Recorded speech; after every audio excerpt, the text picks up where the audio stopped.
वज़ीर-ए-आज़म इमरान खान की मुनहरिफ अरकान को माफ़ी देने की पेशकश। मालाकंड में जलसा-ए-आम से खिताब में कहा, सबसे गलतियाँ होती हैं, गलती करने वाले MNAs वापस आ जाएं, माफ़ कर दूंगा। मज़ीद कहा, पार्टी का सरबराह बाप की तरह होता है, आवाम का पैसा देकर हुकूमत बचानी है तो बेहतर है चली जाए। कौम बाशऊर हो चुकी है, छांगा मांगा की सियासत के दिन चले गए। ऑपोजिशन की धमकियां काम न आईं। हुकूमत का कौमी असम्बली इजलास 25 मार्च को बुलाने का फैसला। पहले दिन इंतकाल कर जाने वाले रुकन ख्याल जमान के लिए फातह खानी की जाएगी। तहरीक अदम एतमाद पर बहस और वोटिंग का फैसला स्पीकर बाद में करेंगे। असद कैसर ने वजाहत में कहा, OIC इजलास के बायस कौमी असम्बली हॉल 22 और 23 को वजारत खारजा के जरिए इस्तेमाल दिया गया है। 14 दिनों में इजलास न बुलाकर इमरान खान और स्पीकर ने आइन तोड़ा है। बिलावल भुट्टो का अदालत जाने का ऐलान। कहते हैं इमरान खान को पहले दिन से शिकस्त नजर आ रही है। बुज़दिल कप्तान अदम एतमाद से भाग रहा है। बिलावल ने चैलेंज किया, हिम्मत है तो पार्लियामान में हमारा मुकाबला करें। हुकूमत आईनी बहरान पैदा करने की कोशिश कर रही है। वज़ीर दाखिला की अपोजिशन पर लफ्जी गोलाबारी। कहा, OIC इजलास के मुखालिफिन पर 3 बार लानत भेजता हूँ।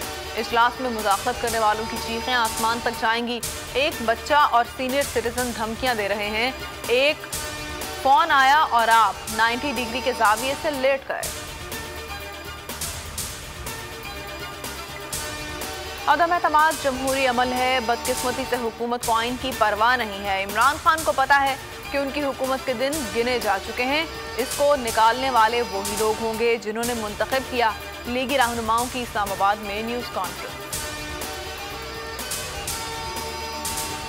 हॉर्स ट्रेडिंग के खिलाफ रेफरेंस का ड्राफ्ट तैयार। समरी वज़ीर-ए-आज़म को भेज दी गई। सदारती रेफरेंस कल सुप्रीम कोर्ट में दायर होगा। फवाद चौधरी कहते हैं, मुनहरिफ अरकान 7 रोज में पोजीशन वाज़े करें। 1 हफ्ते बाद नशिस्तों को खाली करार देने की कार्रवाई होगी। तमाम अरकान ताहयात नाअहल हो जाएंगे। मखसूस नशिस्तों पर नए मेंबरान नामजद किए जा रहे हैं। 16 करोड़ की ऑफर की गई। पीपल्स पार्टी पंजाब और सिंध से पैसों की पेशकश हुई। PTI MNA नुसरत वाहिद का इल्जाम। कहा, आइंदा इलेक्शन के बाद स्पेशल सीट की ऑफर भी दी गई। PTI के 2 मजीद मुनहरिफ अरकान सामने आ गए। रियाज महमूद मजारी कहते हैं, कोई मसला हल नहीं हुआ, स्पेशल फंड्स भी नहीं मिले। अब्दुल गफ्फार भट्टू ने 14 करोड़ लेकर वफादारी तब्दील करने के इल्जाम की तरदीद कर दी। कहा, पैसे लेने पर लानत भेजना।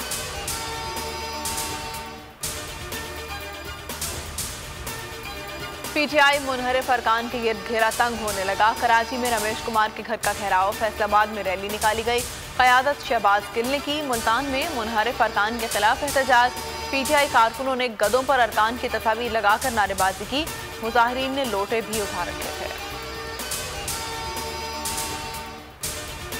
पाकिस्तान और ऑस्ट्रेलिया के दरमियान फैसला कुन टेस्ट मैच कल होगा। बाबर आजम कहते हैं, कज़ाक़ी स्टेडियम के पिच कुछ ज्यादा मुख्तलिफ नहीं है। पहले बैटिंग करने वाली टीम को फायदा होगा। फिर कमिंस बोले, लाहौर की पिच पर घास नहीं है। सूरत हाल पहले 2 मैचेस जैसी लग रही है। टीम में कोई तब्दीली नहीं करेंगे। सीरीज जीतने के लिए पूरा एतमाद है। ये है बोल की दुनिया। यहाँ खबर होगी, ऐवानों में गूंजती तकरीरों की। सियासी बयानात पे होंगे चटपटे तबसरे। खेल के मैदानों में होंगे झंडे गाड़ते जाबाज। क्योंकि दुनिया बोल है। और अब हर सुबह होगा नए सफर का आगाज। सियासत की ऊंच नीच, मईशत की परवाज, एंटरटेनमेंट की दुनिया में है किसका चर्चा, सोशल मीडिया पर कौन कर रहा है राज। सब कुछ बोल न्यूज की स्क्रीन पर, क्योंकि दुनिया बोल है।